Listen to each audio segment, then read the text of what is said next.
সিলেটে যেভাবে মিজানুর রহমান আজাহারির ওয়াজের শেষে হট্টগোল করে বন্ধ করে দেওয়া হয়েছে, তাতে আমি হতবাক এবং ক্ষুব্ধ।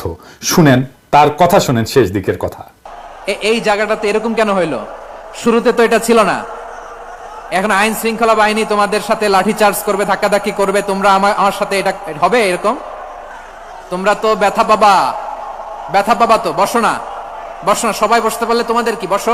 বসো। এটা এটা এটা আমি এখন পরিকল্পিত কিছু হতে পারে এই ধারণাও করতে হবে আমাদের। লক্ষ লক্ষ মানুষ বসে আছে, তোমরা একটু শান্ত হবে না? হ্যাঁ, বসো। আর 2টা মিনিট একটু কোঅপারেট করো। 2 মিনিট একটু কোঅপারেট করো।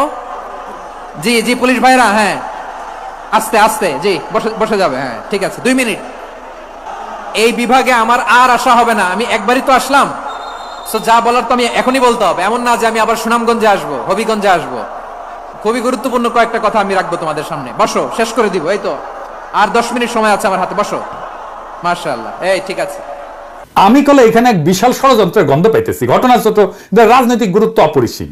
আজারি সাহেব নিজেই কইছে যে সামান্য জায়গাটা অল্প কিছু লোকে কাজটা করেছে। শুনেন, পুরো লক্ষ লক্ষ মানুষ, আমি তো দেখতে পাচ্ছি কত লক্ষ লোক হয়েছে। একটা জায়গায় কোনো সমস্যা নাই। এখানে কয়েকশো ছেলে পেলে এই ধাক্কা ধাক্কি, না নিজে শুনতে পারতেছো, না অন্যকে শুনতে দিচ্ছ, না আমাকে বলতে দিচ্ছ। কি করতেছো তোমরা? এগুলো কি করতেছো? আমি আজকে just as a gesture of goodwill, আমি নামটা কইলাম না কে করিছে, কয়া দেবো কিন্তু কে করিছে এইটা। এই হট্টগোল কেন সুষ্ঠুভাবে শেষ করতে পারলেন না তাফসির মাহফিল আজারি সাহেব? কারণ বিএনপি নেতারা প্রকাশ্যে বলেছে মাহফিলে আজারি সাহেব হেস্তনেস্ত শিকার হবে, এটা কইছে বিএনপি নেতা। সত্যি কথা, আমি ব্যানে করছি না। এই যে শুনেন, রহমান আজারি বক্তব্য রাখে, বিএনপির বিপক্ষে এত সাহস সে কোথায় পায়? আপনি এই জামাতের পক্ষে কথা বন্ধ করেন, না হলে দেশের মানুষ যেভাবে আপনার এই যে মাহফিল করে, মাহফিলে কিন্তু আপনি আস্তে আস্তে শিকার হবেন এই মুসলিম লীগের কারণে। কারণ এই মুসলিম লীগ কিন্তু বিএনপিকে পছন্দ করে, এই মুসলিম লীগ কিন্তু অন্য সংগঠনকে পছন্দ করে। কিন্তু আল্লাহর নামে স্লোগান দিয়ে, অন্যের কথা বলে, মাথায় টুপি লাগিয়ে, পাঞ্জাবি পরে বিএনপিকে বলবেন না আপনি, তাহলে কিন্তু আস্তে আস্তে শিকার হবেন। আবার যে কোনো মুহূর্তে কিন্তু আপনি দেশান্তর হতে পারেন। ঠিক তার পরদিন এই ঘটনা ঘটলো। তার আগে তো অনেক নেতা, রিজভী ভাই তার সহকর্মীদের তাতায় রাখছে। এখন আজারের উপর ক্যান্ডিডেট দুইটা কারণে। এক, বিএনপির তো জমায়েত করতে টাকা খরচা হয়, এমন কোন বক্তা নাই যার বক্তৃতা শোনার জন্য লাখে লাখে মানুষ যাবে। খালেদা জিয়া বা তারেক রহমান আসলে যাইতে পারে, কিন্তু দেশে আছে এমন কোন নেতার বক্তব্য শুনতে এখন আর যাবে না লাখে লাখে লোক। আর আজারির বক্তব্য শোনার জন্য স্মরণকালে সর্ববৃহৎ সভা হচ্ছে, যেটি যাচ্ছে সেটি হচ্ছে। এটা গা টাটাইতেছে বিএনপির। জনসমাগম মানে ক্ষমতা, বুঝছাও?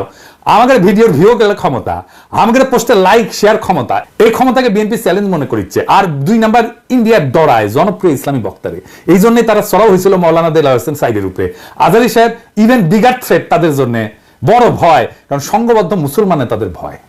আজহারি জামাত করে না, তার বয়স কম, তার যুদ্ধাপরাধী বানাতে পারবে না, চমৎকার কথা বলে, আধুনিক, মননশীল, অপূর্ব সুন্দর গলা আর চেহারা মাশাআল্লাহ, ইংরেজি বলতে পারে ভালো। এইরকম একজন দায়ীকে কোনোভাবে টলারেট করবে ইন্ডিয়া? করবে না। এক দেখু বাবা তার মাথার দাম ধার্য করেছে। শুনেছেন? শুনেন,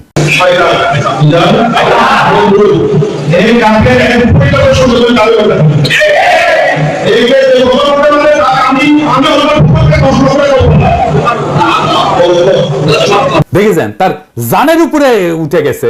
পুলিশকে করছে ওই হারামজাদারে এখন ধরে প্যাকেট করেন, ওই যে কইছে 10 লাখ টাকা দিবে, প্যাকেট করেন। বিএনপি নেতারা খুব অপমানজনক ভাবে কথা কইছে যে আজার ইউজার পিছে লাগিছে। দেখেন দুদু ভাই কয় আজার নাকি মাজার কি যেন আছে, দেখেন শুনেন। ওই যে কে যেন আজার নাকি মাজার একজন আছে। দুদু ভাই, আপনারা যে বিএনপির দুদু বলে এটা জানেন? দুদু বুকের দুদু নাম বিকৃত করেন কে? বেদবি কুটি থেকে শিখেছেন? আপনার কর্মী আপনার কথা না শুনে আজার ইউজারের কথা শুনবি? এটা জানেন না তো? কর্মীর সাথে তো যোগাযোগ নাই, জিজ্ঞেস করে দেখেন। আজার ইউজারের নাম শুনলে কয়বার সালাম দেয় শুনেন, আর আপনার পিছে যায় কি কয় শুনেন। নিজেরা বেশি হারকুলিস ভাবেন না, বুঝছেন? উঠলে দিন বাগে খাইছে। আওয়ামী লীগ আমলে ওয়াজে এসে আওয়ামী লীগ নেতারা চড়া হইতো না, দেখেছেন না? চড়া হইতো না। এখন বিএনপি নেতারা চড়া হচ্ছে।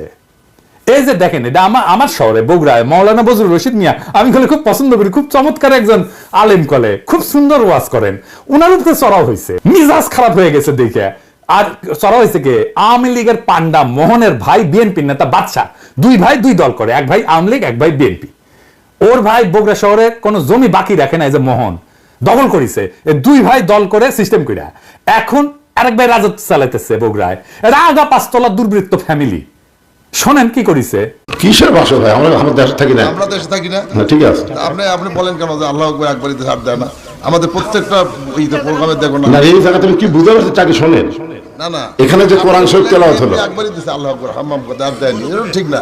তার মানে দিছে তো না? তার মানে দেয়নি, দিছে তো। একবার দেখ 10 বার দেখ দিছে। আপনার কোন আওয়ামী লীগের মধ্যে দিছে? আপনি তো বললেন একবারই দিছে আর দেয়নি, এটা তো ঠিক না।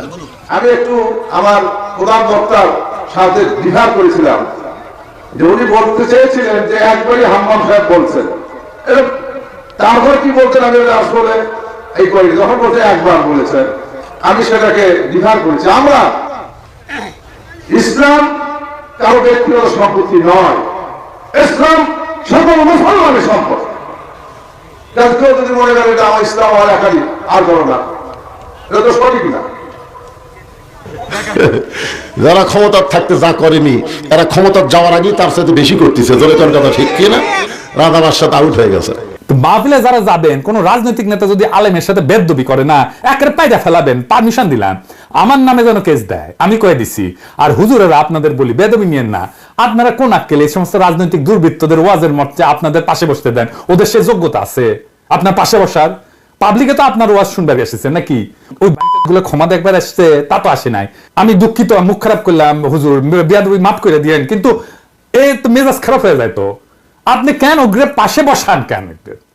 আপনার ওয়াজে জমায়েতের ফুটেজ খাবার আসে, ওই হারামজাদা নিজেরা দেখলে তো পাবলিক আসবে না, কথাও কবে পারে না। আপনার ওয়াজের জমায়েতের ফুটেজ খাবার আসে, এটি এসে সে দেখায় যে আমি মেলা বড় নেতা। এগুলোর পাত্তা দিবেন না, দাবরানি দিবেন, সাইজ হয়ে যাবে। ওয়াজের দিন তারিখ যেদিন ফাইনাল করবেন ওই সময় খুঁয়ে নেবেন মঞ্চে, যেন কোনো রাজনৈতিক নেতা না উঠে। এই হারামজাদা গুলা সেকুলার সাজে, কয় যে ধর্মকে রাজনৈতিক উদ্দেশ্যে ব্যবহার করা যায়। তুই উঠিস কেন ওয়াজের ইয়েতে? তুই রাজনীতি করিস তো, তুই ধর্মকে ব্যবহার করিস কেন? তাইলে তুই উঠিস কেন ওয়াজের স্টেজে, মঞ্চে? কোন রাজনৈতিক নেতাদের বক্তব্য দিতে দেওয়া যাবে না। ওরা কয় না নির্বাচনে আসেন, রাজনীতিতে আসেন, কয় না। হ্যাঁ, এই যে দুদু ভাই কইছে, এই যে শুনেন, ভাইরে রাজনীতি করবেন সোনামে আসে, 2.5 লাখ লেগে রাজনীতি করে। এবার কইবেন তুই এটা ওয়াজ কর, নিজে নিজে কর, দেখি হাউ মেনি প্যাডিতে হাউ মেনি রাইস, পারিস নাকি দেখি। আগামীর বাংলাদেশে রাজনৈতিক দুর্বৃত্তদের ঠাঁই নাই। হাজারো ছাত্র জনতা এমনি তাদের জীবন দেয় নাই।